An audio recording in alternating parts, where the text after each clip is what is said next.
Hi ಎಲ್ಲರೂ ಹೇಗಿದ್ದೀರಾ? Welcome back to Safiyani vlog. ಇದು ಯುಗಾದಿ ಹಬ್ಬದ ಪುಟಾಣಿ ವ್ಲಾಗ್ ಆಗಿರುತ್ತೆ. ಅದನ್ನು ಕೂಡ ನಿಮ್ಮ ಜೊತೆ ಶೇರ್ ಮಾಡ್ಕೊಳ್ತಾ ಇದ್ದೀನಿ. ಮೊದಲನೇದಾಗಿ ನಿಮ್ಮೆಲ್ರಿಗೂ ಕೂಡ ಯುಗಾದಿ ಹಬ್ಬದ ಆರ್ಥಿಕ ಶುಭಾಶಯಗಳು. ಮನುಷ್ಯ ಅಂತ ಹುಟ್ಟಿದ ಮೇಲೆ ಪ್ರತಿಯೊಬ್ಬನಿಗೂ ಕಷ್ಟ ಸುಖ ಅನ್ನೋದು ಇದ್ದೇ ಇರುತ್ತೆ. ಎರಡನ್ನೂ ಸಮನಾಗಿ ನಿಭಾಯಿಸ್ಕೊಂಡು ನಡೆಯೋದೇ ಒಂದು ಜೀವನ. ಜೀವನ ಅಂದರೆ ಮನುಷ್ಯನಿಗೆ ಬರದೆ ಕಷ್ಟಗಳು ಇನ್ಯಾರಿಗೆ ಬರುತ್ತೆ ಅಲ್ವಾ? ಖುಷಿನೂ ಅಷ್ಟೇ, ಕಷ್ಟದಲ್ಲೇ ಎಲ್ಲರೂ ಇರಲ್ಲ. ಒಂದು ಟೈಮ್ ಆದರೂ ಖುಷಿಯಾಗಿದ್ದೇ ಇರ್ತಾರೆ. ಅದೇನೇ ನಮ್ಮ ಲೈಫಲ್ಲಿ ಸಿಹಿ ಅಂತ ಹೇಳ್ಬೋದು. ಇನ್ನು ಲಯನು ಕೂಡ ಮಲಗಿದ್ಲು. ಅವಳು ಎದ್ದೊಳೋಷ್ಟೊತ್ತಿಗೆ ನನ್ನ ಕೆಲಸಗಳನ್ನೆಲ್ಲ ಮುಗಿಸ್ಕೊಂಬಿಡೋಣ. ಎದ್ದ ಮೇಲೆ ಅವಳದು ಸ್ವಲ್ಪ ಕೆಲಸ ಇರುತ್ತಲ್ವ, ಅವಳಿಗೆ ಸ್ನಾನ ಮಾಡಿಸೋದು, ಸ್ವಲ್ಪ ಎಣ್ಣೆ ಮಸಾಜ್ ಎಲ್ಲ ಮಾಡೋಣ ಅಂದ್ಕೊಂಡಿದ್ದೀನಿ. ಹಾಗಾಗಿ ಇನ್ನು ನಮ್ಮ ಮನೆ ಸ್ಪೇಸು ಸ್ವಲ್ಪ ಕಡಿಮೆ ಇರೋದ್ರಿಂದ ಒಂದು ಪುಟಾಣಿ ರಂಗೋಲಿನ ಹಾಕ್ಕೊಳ್ತಾ ಇದ್ದೀನಿ. ಅದನ್ನು ಕೂಡ ನಿಮ್ಮ ಜೊತೆ ಶೇರ್ ಮಾಡ್ಕೊಳ್ತಾ ಇದ್ದೀನಿ. ತುಂಬ ಮನೆಗಳಲ್ಲಿ ಸ್ಪೇಸೇ ಇರೋದಿಲ್ಲ. ಈ ಥರ ಬಾಲ್ಕನಿ ಸ್ಪೇಸು ಚಿಕ್ಕದಾಗಿರುತ್ತೆ. ನಮಗೂ ಅಷ್ಟೇ ಸ್ವಲ್ಪ ಪ್ಯಾಸೇಜ್ ಕೊಟ್ಟಿದ್ದಾರೆ. ಅದರಲ್ಲಿ ದೊಡ್ಡ ರಂಗೋಲಿ ಆಗಲಿ ಪಾಟ್ಗಳನ್ನಾಗಲಿ ಇಟ್ಕೊಳ್ಳೋಕ್ಕಾಗಲ್ಲ. ಹಾಗಾಗಿ ನಾವು ಮುಂದೆ ಪಾಟ್ ಇಟ್ಕೊಳ್ಳೋದಾಗಲಿ ಅದೇನೂ ಮಾಡ್ಕೊಂಡಿಲ್ಲ. ಆದರೆ ಪುಟಾಣಿ ರಂಗೋಲಿ ಅಂತೂ ಖಂಡಿತವಾಗ್ಲೂ ಬಿಡ್ತೀನಿ. ಮಕ್ಕಳು ಕೂಡ ಅದನ್ನ ತುಳಿದೇನೆ ಓಡಾಡ್ತಾರೆ ಪಾಪ. ಯಾಕಂದರೆ ಅವ್ರಿಗೆ ಅರ್ಥ ಆಗ್ಬಿಟ್ಟಿದೆ, ಅಮ್ಮ ಒಂದು ಪುಟ್ಟ ರಂಗೋಲಿ ಹಾಕಿರ್ತಾಳೆ, ಅದನ್ನು ಅಳಿಸಿದ್ರೆ ಬೈತಾಳೆ ಅಂಥೇಳಿ ಅವರು ಅದನ್ನು ನಿಭಾಯಿಸ್ತಾರೆ ಸಂಜೆವರೆಗೂ. ಆಗಲ್ಲ 2 ದಿನವೂ ಒಂದೊಂದು ಸತಿ ಅದು ಹಾಗೇ ಇರುತ್ತೆ ಪಾಪ. ಅಷ್ಟು ಹುಷಾರಾಗಿ ಓಡಾಡ್ತಾರೆ. ಅಂದರೆ ಅದನ್ನು ದೇವರು ಅನ್ನೋ ಥರ ಅವ್ರಿಗೆ ಹೇಳ್ಕೊಟ್ಬಿಟ್ಟಿದ್ದೀವಿ ಚಿಕ್ಕವರಿರೋವಾಗ. ಹಾಗಾಗಿ ಸ್ವಾಮಿ ಅದು ತುಳಿಬಾರ್ದು ಅಂಥೇಳಿ ಅರ್ಥ ಮಾಡ್ಕೊಳ್ತಾರೆ. ಇನ್ನು ಅದನ್ನು ಕೂಡ ನಾನು ಒಂದು ಕಲರ್ಫುಲ್ಲಾಗಿ ಮಾಡ್ತಾಯಿದ್ದೀನಿ ಪುಟಾಣಿ ರಂಗೋಲಿನ. ಅದು ಕೂಡ ತುಂಬಾ ಚೆನ್ನಾಗಿ ಬಂದಿತ್ತು. ಸಿಂಪಲಾಗಿ ಮಾಡ್ಕೊಂಡಿದ್ದೆ. ಯಾಕಂದರೆ ಸ್ಪೇಸ್ ಇಲ್ಲ ಅಂದರೆ ಇನ್ನೇನು ಮಾಡೋಕ್ಕಾಗುತ್ತೆ, ಚಿಕ್ಕದಾಗೆ ಬಿಡಬೇಕಲ್ವ. ಹಾಗಾಗಿ ನೀವೆಲ್ಲ ಯಾವ ಥರ ಹಬ್ಬ ಸೆಲೆಬ್ರೇಟ್ ಮಾಡಿದ್ರಿ, ಮತ್ತು ನಿಮಗೂ ಈ ಥರ ಸ್ಪೇಸ್ ಚಿಕ್ಕದಾಗಿದ್ದರೆ ನನಗೆ ಕಮೆಂಟ್ ಮಾಡಿ. ನಾನು ಸುಮಾರು ಸತಿ ಅಂದ್ಕೊಳ್ತೀನಿ, ನೆಕ್ಸ್ಟ್ ಮನೆಗೆ ಹೋದರೆ ಸ್ವಲ್ಪ ಸ್ಪೇಸ್ ದೊಡ್ಡದಾಗಿರಬೇಕು, ಮತ್ತು ಪಾಟ್ಸ್ ಎಲ್ಲ ಇಟ್ಕೊಳ್ಳೋಕೆ ಜಾಗ ಇರಬೇಕು, ಮಕ್ಕಳಿಗೆ ಆಟ ಆಡೋಕ್ಕೆ ಸ್ಪೇಸ್ ಇರಬೇಕು ಅಂತ ಅಂದ್ಕೊಳ್ತಾ ಇದ್ದೀನಿ. ಆದರೆ ಮನೆಯೇ ಖಾಲಿ ಮಾಡೋಕ್ಕೆ ಟೈಮ್ ಕೂಡ ಬಂದಿಲ್ಲ ಅಂತಲೇ ಹೇಳ್ಬೋದು. ಆಲ್ರೆಡಿ ನಾವು ಈ ಮನೆಗೆ ಬಂದು ಒಂದು 9-10 ವರ್ಷನೇ ಆಗೋಕ್ಕೆ ಬಂತು. ಆದರೆ ಮನೆ ಖಾಲಿ ಮಾಡೋಕ್ಕಾಗ್ತಾಯಿಲ್ಲ. ಮನೆ ಚಿಕ್ಕದು ಅನಿಸ್ತಾ ಇದೆ, ಆದರೆ ಮನೆ ಖಾಲಿ ಮಾಡೋಕ್ಕೆ ಮನಸ್ಸಾಗಲ್ಲ. ಕೆಲವೊಂದು ಮನೆಗಳು ಹಾಗೇ ತುಂಬ ಅಡ್ಜಸ್ಟ್ ಆಗಿಬಿಟ್ರೆ ನಮಗೆ ಖಾಲಿ ಮಾಡೋಕ್ಕಾಗಲ್ಲ. ಈ ಮನೆಯಲ್ಲಿ ನಮಗೆ ಸೋಫಾ ಕೂಡ ಹಾಕೋಕ್ಕಾಗಲ್ಲ. ಇದ್ದಿದ್ದ ಸೋಫಾನು ನಾವು ಬಿಸಾಕ್ಬಿಟ್ಟಿದ್ದೀವಿ, ಸ್ವಲ್ಪ ಹಾಳಾಗಿಬಿಟ್ಟಿತ್ತು ಅಂಥೇಳಿ. ಸ್ಪೇಸು ಇಲ್ಲ, ಇನ್ನು ತರೋದೇ ಬೇಡ ನಾವು. ಮಕ್ಕಳಿಗೆಲ್ಲ ಆಟ ಆಡೋಕ್ಕಾಗಲಿ ಕೂತ್ಕೊಳ್ಳೋಕ್ಕಾಗಲಿ, ಅಟ್ಲೀಸ್ಟ್ ಕೆಳಗಡೆ ಕೂತ್ಕೊಂಡು ಊಟ ಮಾಡೋಕ್ಕಾಗಲಿ ಸ್ಪೇಸ್ ಆಗುತ್ತೆ ಅಂಥೇಳಿ ಸೋಫಾನೇ ಹಾಕಿಲ್ಲ. ಇನ್ನು ಹಬ್ಬದ ದಿನವೇ ಅಚ್ಚುಗೂ ಕೂಡ ಕೆಲಸ ಇತ್ತು, ಹಾಗಾಗಿ ಅವರು ಕೂಡ ಮನೇಲಿ ಇರಲಿಲ್ಲ. ಇನ್ನು ಮಕ್ಕಳ ಜೊತೆ ನಾನು ಹಬ್ಬ ಸೆಲೆಬ್ರೇಟ್ ಮಾಡ್ತಾ ಇದ್ದೀನಿ ಅಷ್ಟೇ, ಸಿಂಪಲಾಗಿ ಹೇಗಾಗುತ್ತೋ ಹಾಗೆ. ಇನ್ನು ನಾನು ಪೂಜೆಗೆಲ್ಲ ರೆಡಿ ಮಾಡಿಸ್ಕೊಳ್ಳೋ ಅಷ್ಟೊತ್ತಿಗೆ ಲಯ ಎದ್ದುಬಿಟ್ಲು. ಅಷ್ಟೊತ್ತಿಗಾಗಲೇ 8 ಗಂಟೆ ಆಗಿತ್ತು. ಲಯ ಎದ್ದು ಬಂದಳು. ಇನ್ನು ಹಬ್ಬಗಳು ಅಂತ ಬಂದರೆ ನಮ್ಮ ಮನೇಲಿ ಎಲ್ಲರೂ ಒಟ್ಟಿಗೆ ನಿಂತ್ಕೊಂಡೇ ಪೂಜೆ ಮಾಡೋದು. ಆದರೆ ಅಚ್ಚು ಮಾತ್ರ ಇವತ್ತು ಇರಲಿಲ್ಲ. ಇನ್ನೇನು ಮಾಡೋಕ್ಕಾಗಲ್ಲ, ಅವರು ಇಲ್ಲ ಅಂಥೇಳಿ ಮಕ್ಕಳಿಗೆ ಪೂಜೆ ಮಾಡದೆ ಇದೆಲ್ಲ ಬಿಡೋಕ್ಕಾಗಲ್ಲ ಅಲ್ವಾ. ನಮ್ಮ ಕರ್ತವ್ಯಗಳು ಏನಿರುತ್ತೆ ನಾವು ನಿಭಾಯಿಸಲೇಬೇಕು. ಇನ್ನು ಲಯ ಬಂದ್ಲಲ್ವ, ಹಾಗಾಗಿ ನಾನು ಪೂಜೆಗೆಲ್ಲ ರೆಡಿ ಮಾಡಿ ಅವಳಿಗೆ ಫ್ರೆಶ್ ಅಪ್ ಮಾಡಿಬಿಡೋಣ ಅಂಥೇಳಿ ಅವಳಿಗೆ ರೆಡಿ ಮಾಡಿಸೋಣ ಅಂಥೇಳಿ ಹೋದೆ. ಎಣ್ಣೆ ಮಸಾಜ್ ಬೇರೆ ಮಾಡಬೇಕಲ್ಲ, ಸ್ವಲ್ಪ ಲೇಟ್ ಆಗುತ್ತೆ ಅಂಥೇಳಿ ಎಣ್ಣೆನ ಸ್ವಲ್ಪ ಕಾಯಿಸ್ಕೊಳ್ಳೋಣ ಅಂಥೇಳಿ ಕಾಯಿಸ್ಕೊಳ್ತಾ ಇದ್ದೀನಿ. ನಾನು ಎಣ್ಣೆ ಕಾಯಿಸ್ಕೊಳ್ಳೋಕ್ಕೆ ಸ್ವಲ್ಪ ಬೇವಿನ ಸೊಪ್ಪನ್ನು ಹಾಕ್ಕೊಂಡು ಎಣ್ಣೆನ ಚೆನ್ನಾಗಿ ಬಿಸಿ ಮಾಡ್ಕೊಳ್ತೀನಿ. ಅದು ಫುಲ್ ತಣ್ಣಗಾಗಬೇಕು. ಅದಾದಮೇಲೆ ನಾನು ಅವಳಿಗೆ ಎಣ್ಣೆ ಮಸಾಜನ್ನ ಮಾಡೋದು. ಆದರೆ ಹನಿ ಈ ಸತಿ ಎಣ್ಣೆ ಮಸಾಜೇ ಮಾಡಿಸ್ಕೊಳ್ಳಿಲ್ಲ. ನಾನು ಲಯಾಗೆ ಅಂತ ಎಣ್ಣೆ ಗಿಣ್ಣೆ ಕಾಯಿಸ್ಕೊಳ್ಳೋವಾಗ ನನಗೆ ಹೇಳ್ದೇ ಸ್ನಾನಕ್ಕೆ ಹೋಗಿಬಿಟ್ಟಿದ್ಲು. ಇನ್ನು ಹನಿಗೆ ಒಬ್ಳಿಗೆ ಎಣ್ಣೆ ಮಸಾಜ್ ಮಾಡಿದ್ದಾಯಿತು. ಆದರೆ ಅದು ಮಸಾಜ್ ಮಾಡಿದ್ದಲ್ಲ, ನಾನು ವಿಡಿಯೋದಲ್ಲಿ ಅಪ್ಲೋಡ್ ಮಾಡ್ತಾಯಿಲ್ಲ. ಯಾಕಂದರೆ ಆ ಥರ ಮಾಡೋಂಗಿಲ್ಲ. ನಾನು ಒಂದು ಶಾರ್ಟ್ ವೀಡಿಯೋದಲ್ಲಿ ಹಾಕಿದ್ದೆ, ಅದು ಡಿಲೀಟ್ ಮಾಡಿಬಿಟ್ರು ಯೂಟ್ಯೂಬ್ ಅವರು. ಅದಂದರೆ ಕಮ್ಯುನಿಟಿ ಗೈಡ್ಲೈನ್ ಅಂಥೇಳಿ. ಸೊ ಮತ್ತೆ ಯಾಕೆ ಅದೇ ತಪ್ಪನೆ ಮಾಡಬೇಕು, ಲೆಂತಿ ವ್ಲಾಗಲ್ಲಿ ಹಾಕೋದು ಬೇಡ ಅಂಥೇಳಿ ಅದನ್ನು ಹಾಕಿಲ್ಲ ನಾನು. ಇನ್ನು ಕೈಗೆ ಕಟ್ಕೊಳ್ಳೋಕ್ಕೆ ನಮ್ಮೂರ ಸೈಡು ಈ ಥರ ಹಬ್ಬಗಳಲ್ಲಿ ಕಂಕಣ ಮಾಡ್ತಾರೆ, ಎಲೆ ಮತ್ತು ಹೂದಲ್ಲಿ. ಕೆಲವೊಬ್ಬರು ಹೂದಲ್ಲಿ ಮಾತ್ರ ಮಾಡ್ತಾರೆ. ನಮ್ಮೂರ ಸೈಡು ಎಲೆನಲ್ಲೂ ಹೂವಿನಲ್ಲೂ ಎರಡರಲ್ಲೂ ಮಾಡ್ತಾರೆ. ಹಾಗಾಗಿ ನಾನು ಎರಡನ್ನೂ ಸೇರಿಸಿ ಮಾಡಿದೆ. ಮಕ್ಕಳಿಗೆಲ್ಲ ಕಟ್ಟಿದ್ರೆ ಒಂಥರ ಖುಷಿ. ನಾವು ಚಿಕ್ಕವರಿರುವಾಗ ಏನು ಮಾಡ್ತಾಯಿದ್ವಿ, ಅದನ್ನು ಕಟ್ಕೊಳ್ಳೋವರೆಗೂ ಕಟ್ಕೊಂಡು ಅದಾದಮೇಲೆ ತಿನ್ಕೊಂಡು ಬರ್ತಾಯಿದ್ವಿ ಎಲೆನ, ಕೈಯಲ್ಲಿರೋ ಎಲೆನ. ಅದು ಎಲ್ಲ ನೆನಪಾಗ್ತಾಯಿತ್ತು. ಅದನ್ನೇ ನಾನು ಹನಿಗೆ ಹೇಳ್ತಾಯಿದ್ದೀನಿ. ನಮ್ಮೂರಲ್ಲೂ ಹಬ್ಬದಲ್ಲಿ ಇದನ್ನು ಕಟ್ತಿದ್ರು ನಮಗೂ. ನಾವು ಅದನ್ನು ತಿಂದೇ ಖಾಲಿ ಮಾಡಿಬಿಡ್ತಾಯಿದ್ವಿ ಹನಿ ಅಂತ ಹೇಳ್ತಾಯಿದ್ವಿ. ಇದನ್ನು ತಿಂತಾಯಿದ್ರ ಮಮ್ಮಿ ಅಂತ ಹೇಳೋಳು ನಗ್ತಾ ಇದ್ಲು. ಇನ್ನು ಮಕ್ಕಳ ಜೊತೆ ನಾನು ಕೂಡ ಪೂಜೆ ಮಾಡಿದೆ. ಪೂಜೆ ಅಂತ ಬಂದರೆ ಈ ಥರ ನಾವೆಲ್ಲರೂ ನಿಂತ್ಕೊಂಡು ಮಾಡಿದ್ರೆ ಸ್ವಲ್ಪ ಸಮಾಧಾನ.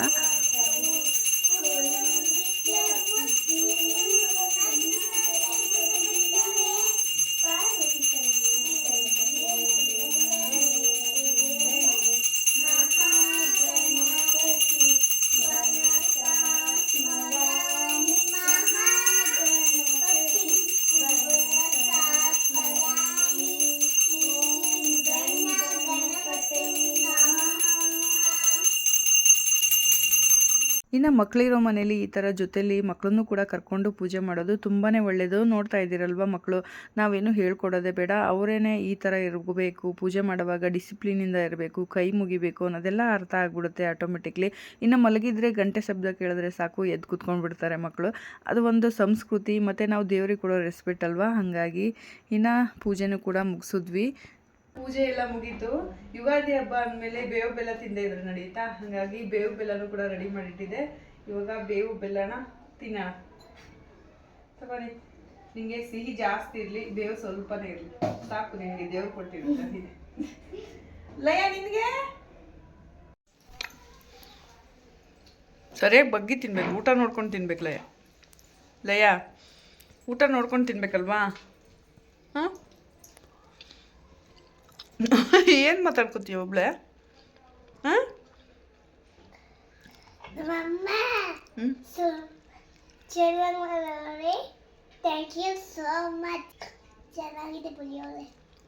ಲಯ ಫೇವ್ರೇಟ್ ಅಲ್ವಾ ಪುಳಿಯೋಗರೆ?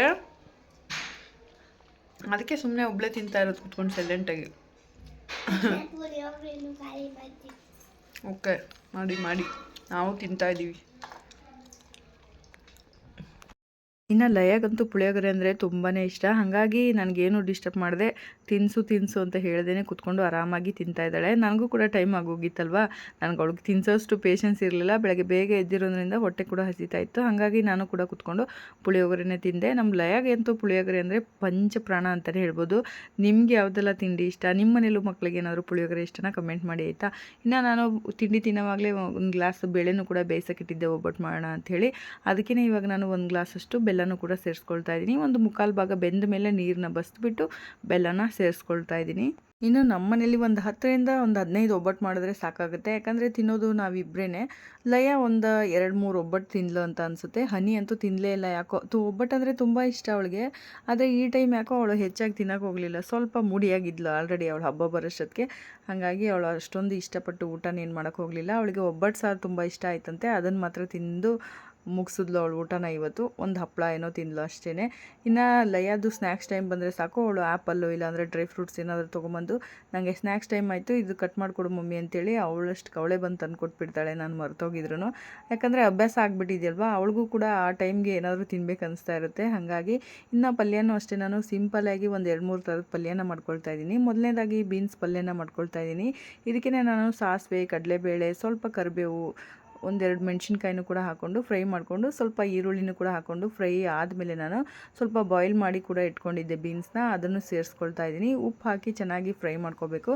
ಇದಕ್ಕೇ ಸ್ವಲ್ಪ ಕಾಯಿ ತುರಿ, ಸ್ವಲ್ಪ ಕೊತ್ತಂಬರಿ ಸೊಪ್ಪನ್ನ ಹಾಕಿದ್ರೆ ಸಾಕು, ಸಿಂಪಲ್ ಆಗಿರೋ ಬೀನ್ಸ್ ಪಲ್ಯ ಕೂಡ ರೆಡಿಯಾಗಿ ಹೋಗ್ಬಿಡುತ್ತೆ. ನಾನು ಹಬ್ಬಗಳಲ್ಲಿ ಇದೇ ಥರ ಮಾಡ್ಕೊಳ್ಳೋದು. ಒಂದೇ ಸತಿ ಈರುಳ್ಳಿನ ಕಟ್ ಮಾಡಿ ಇಟ್ಕೊಂಡು ನನಗೆ ಯಾವುದ್ಯಾವುದು ಪಲ್ಯಗಳು ಬೇಕೋ ಅದಕ್ಕೆಲ್ಲ ಒಟ್ಟೊಟ್ಟಿಗೆ ಹಿಂಗೆ ಹಾಕ್ಕೊಂಡು ಮಾಡ್ಕೊಂಡ್ಬಿಡ್ತೀನಿ. ಆವಾಗ ಟೈಮು ಸೇವ್ ಆಗುತ್ತೆ. ಹಾಗಾಗಿ ಇನ್ನು ಆ ಕಡೆ ಕುಕ್ಕರಲ್ಲಿ ನಾನು ಸ್ವಲ್ಪ ಅವರೆಕಾಳನ್ನ ಕೂಡ ಬೇಯಿಸ್ಕೊಂಡಿದ್ದೆ, ಅದ್ರ ಉಸ್ಲಿ ಮಾಡ್ಕೊಳ್ಳೋಣ ಅಂತೇಳಿ ಅದನ್ನು ಕೂಡ ಮಾಡ್ಕೊಳ್ತಾ ಇದ್ದೀನಿ. ಇದಕ್ಕೆ ನಾನು ಈರುಳ್ಳಿನ ಹಾಕ್ಕೊಂಡಿಲ್ಲ, ಮಾಮೂಲಿ ಸಾಸಿವೆ, ಜೀರಿಗೆ, ಎಣ್ಣೆ, ಇಂಗು, ಸ್ವಲ್ಪ ಒಣಮೆಣ್ಸಿನ್ಕಾಯಿ, ಕರಿಬೇವು, ಕಾಯಿ ತುರಿನ ಹಾಕಿ ಚೆನ್ನಾಗಿ ಮಿಕ್ಸ್ ಮಾಡಿದೆ ಅಷ್ಟೇ. ತುಂಬಾ ಟೇಸ್ಟಿಯಾಗಿತ್ತು, ಸಿಂಪಲ್ ಆಗಿದ್ರು ಅದು ಕೂಡ. ಇನ್ನು ಕೋಸಂಬರಿನೂ ಕೂಡ ನಾನು ಮಾಡ್ಕೊಳ್ತಾ ಇದ್ದೀನಿ. ಎಲ್ರಿಗೂ ಗೊತ್ತೇ ಇರುತ್ತಲ್ವ, ಹಾಗಾಗಿ ನಾನು ಡೀಟೇಲಾಗಿ ಏನೂ ಶೇರ್ ಮಾಡೋಕ್ಕೆ ಹೋಗಿಲ್ಲ. ಎಷ್ಟಾಗುತ್ತೋ ಅಷ್ಟು ಮಾತ್ರ ಶೇರ್ ಮಾಡ್ಕೊಳ್ತಾ ಇದ್ದೀನಿ. ಮನೆ ಗೃಹಿಣಿಯರಿಗೆ ಅಡುಗೆ ಬಗ್ಗೆ ಹೇಳಬೇಕಾ? ಆಲ್ಮೋಸ್ಟ್ ಎಲ್ರಿಗೂ ಗೊತ್ತಿರುತ್ತೆ. ಯಾಕಂದರೆ ಮನೆಯಲ್ಲಿ ಎಲ್ಲರ ಮನಸ್ಸು ಗೆಲ್ಲಬೇಕಂದ್ರೆ ಅದು ಅಡುಗೆಯಿಂದನೇ. ಹಾಗಾಗಿ ಎಲ್ಲರೂ ಅಡುಗೆನ ಕಲಿತೇ ಇರ್ತಾರೆ ಬೇಸಿಕ್ಕಾಗಿ. ಇನ್ನು ಒಬ್ಬಟ್ಟು ಸಾರಂತೂ ಕೆಲವೊಬ್ಬರು ಕೆಲವೊಂದು ಥರ ಮಾಡ್ತಾರೆ. ನಾನು ತುಂಬಾ ಸಿಂಪಲಾಗಿ ಮಾಡ್ಕೊಳ್ತೀನಿ. ಯಾವ ಥರ ಅಂತ ನಿಮ್ಮ ಜೊತೆ ಕೂಡ ಶೇರ್ ಮಾಡ್ಕೊಳ್ತಾ ಇದ್ದೀನಿ. ಆವಾಗಲೇ ಬೇಯಿಸಿಟ್ಕೊಂಡಿದ್ದಲ್ವ ಬೇಳೆ ನೀರು, ಅದನ್ನು ಸೈಡಲ್ಲಿ ಎತ್ತಿಟ್ಕೊಂಡಿದ್ದೆ. ಅದಕ್ಕಿಂತ ಇವಾಗ ಹುಣಸೆಹಣ್ಣು ನೀರು, ಸ್ವಲ್ಪ 2 ಟೊಮೊಟೊನೂ ಬೇಯಿಸಿಟ್ಕೊಂಡಿದ್ದೆ, ಅದನ್ನು ಕಿವುಚ್ಬಿಟ್ಟು ಆ ನೀರನ್ನು ಸೇರಿಸ್ಕೊಳ್ತಾ ಇದ್ದೀನಿ. ಇವಾಗ ಒಂದು ಚಿಕ್ಕ ಮಿಕ್ಸಿ ಜಾರ್ಗೆ ನಾನು ಆವಾಗಲೇ ಹುರಿದಿಟ್ಕೊಂಡಿದ್ದಲ್ವ ಜೀರಿಗೆ, ಮೆಣಸು, 1 ಲವಂಗ, ಒಂದು ಸ್ವಲ್ಪ ಚಕ್ಕೆ, ಅದನ್ನು ಸೇರಿಸಿ ಪೌಡ್ರ್ ಮಾಡಿಕೊಂಡು ಒಂದು 4-5 ಪೀಸ್ ಅಷ್ಟು ಕೊಬ್ಬರಿನೂ ಕೂಡ ಹಾಕ್ಕೊಳ್ತಾ ಇದ್ದೀನಿ. ಇದಕ್ಕೆ ನಾನು ಹೂರ್ಣಕ್ಕೆ ಅಂತ ಬೇಯಿಸಿಟ್ಕೊಂಡಿದ್ನಲ್ಲ ಬೇಳೆ, ಬೆಲ್ಲದ ಸಮೇತನ ನಾನು ಸ್ವಲ್ಪ ಹಾಕ್ಕೊಳ್ತಾ ಇದ್ದೀನಿ. ಅದನ್ನು ಸೇರಿಸಿ ಮಿಕ್ಸಿ ಮಾಡ್ಕೊಂಡಾದಮೇಲೆ ಅದನ್ನೇ ನಾನು ಇವಾಗ ಬೇಳೆ ಬೇಯಿಸಿಟ್ಕೊಂಡಿರೋ ನೀರಿಗೆ ಸೇರಿಸಿ ಚೆನ್ನಾಗಿ ಮಿಕ್ಸ್ ಮಾಡ್ಕೊಳ್ತಾ ಇದ್ದೀನಿ. ಇದಾದಮೇಲೆ ನಾನು ಒಗ್ಗರಣೆಗೆ ಸ್ವಲ್ಪ ಸಾಸಿವೆ, ಜೀರಿಗೆ, ಇಂಗು, ಮೆಣಸಿನ್ಕಾಯಿ, ಕರಿಬೇವು, ಕೊತ್ತಂಬರಿನ ಸೇರಿಸಿ ಒಗ್ಗರಣೆ ಕೂಡ ಮಾಡ್ಕೊಳ್ತಾ ಇದ್ದೀನಿ. ತುಂಬಾ ಚೆನ್ನಾಗಿರುತ್ತೆ. ಸಿಂಪಲಾಗಿ ಮಾಡ್ಕೊಂಡ್ರು ಇದಕ್ಕೇನು ಬೆಲ್ಲ ಹಾಕೋದು ಬೇಕಾಗಿರಲ್ಲ, ಯಾಕಂದರೆ ಬೆಲ್ಲದ ಬೇಳೆನೇ ನಾನು ಹಾಕಿದ್ದೀನಲ್ವ, ಹಾಗಾಗಿ ತುಂಬಾ ಟೇಸ್ಟಿಯಾಗಿರುತ್ತೆ. ಸಿಂಪಲಾಗಿ ಮಾಡ್ಕೊಬೋದು, ಅದಕ್ಕೆಲ್ಲ ಸರ್ಕಸ್ ಮಾಡಬೇಕಪ್ಪ ಅನ್ನೋ ಅವಶ್ಯಕತೆ ಏನಿಲ್ಲ.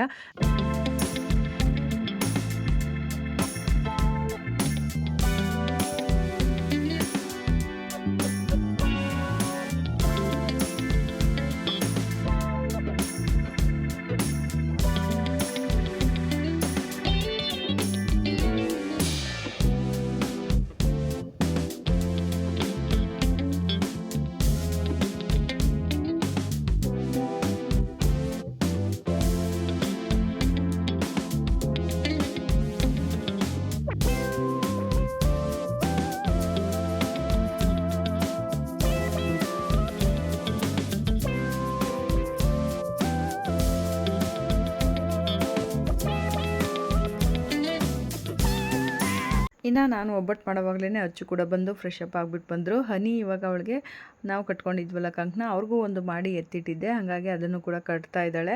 ಇದನ್ನು ಯಾಕೆ ಕಟ್ಕೋಬೇಕು ಮಮ್ಮಿ ಅಂತೆಲ್ಲ ಹನಿ ಕೇಳ್ತಾಯಿದ್ರು. ಗೊತ್ತಿಲ್ಲ ಅಮ್ಮ ನನಗೆ ಪ್ರಾಪರ್ ರೀಸನು.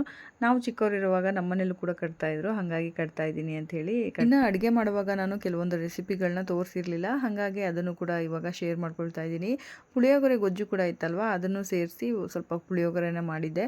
ತುಂಬಾ ಚೆನ್ನಾಗಿತ್ತು. ಬೆಳಗ್ಗೆ ಪುಳಿಯೋಗರೆ ದೇವಸ್ಥಾನದಲ್ಲಿ ಕೊಡ್ತಾರಲ್ವ, ಆ ಥರ ಇತ್ತು. ಹಾಗಾಗಿ ಅದನ್ನು ಸ್ವಲ್ಪ ಮಧ್ಯಾಹ್ನದ ಊಟಕ್ಕೂ ಸೇರಿಸ್ಕೊಳ್ಳೋಣ ಅಂಥೇಳಿ ಅದನ್ನು ಸೇರಿಸ್ಕೊಂಡಿದ್ದೆ. ತುಂಬಾ ಚೆನ್ನಾಗಿತ್ತು. ಇನ್ನು ಕಡಲೆಕಾಳು ಉಸ್ಲಿ ಏನು ಮಾಡಿಲ್ಲ ಅಂತ ನಾನು ಆವಾಗಲೇ ಹೇಳಿದ್ನಲ್ವ. ಇನ್ನು ಸೋರೆಕಾಯಿ ಪಲ್ಯ ಒಂದು ಮಾಡಿದೆ. ರೆಸಿಪಿಗೆ ತೋರಿಸದೇ ಇರೋದಂದರೆ ಸೋರೆಕಾಯಿ ಪಲ್ಯ ಮತ್ತು ಕಾಯಿ ಹಾಲು ಅಷ್ಟೇ. ಇನ್ನು ಮಿಕ್ಕಿದ್ದೆಲ್ಲ ತೋರಿಸಿದ್ದೀನಿ. ಇನ್ನು ಒಬ್ಬಟ್ಟು, ತುಪ್ಪ, ಹಪ್ಪಳನ ಅಚ್ಚು ಸುಟ್ಟರು, ಹಾಗಾಗಿ ಅದನ್ನು ಕೂಡ ನಾನು ಶೂಟ್ ಮಾಡ್ಕೊಂಡಿರಲಿಲ್ಲ.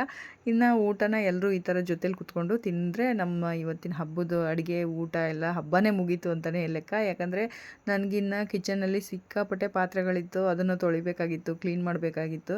ಅರ್ಧ ಮಾತ್ರ ಕ್ಲೀನ್ ಮಾಡಿದ್ದೆ, ಇನ್ನು ಊಟ ಎಲ್ಲ ಮುಗಿಸ್ಬಿಟ್ಟು ಕ್ಲೀನ್ ಮಾಡಿದ್ರಾಯ್ತು ಅಂತೇಳಿ ಊಟಕ್ಕೆ ಕೂತ್ಕೊಂಡ್ವಿ. ಈ ವಿಡಿಯೋ ಏನಾದರೂ ಇಷ್ಟ ಆದರೆ ಪ್ಲೀಸ್ ಒಂದು ಲೈಕ್ ಮಾಡಿ ಮತ್ತು ಸಬ್ಸ್ಕ್ರೈಬ್ ಮಾಡ್ಕೊಂಡು ನೋಡಿ. ನೀವು ಯಾವ ಥರ ಹಬ್ಬ ಮಾಡಿದ್ರಿ ಕಮೆಂಟ್ ಮಾಡಿ.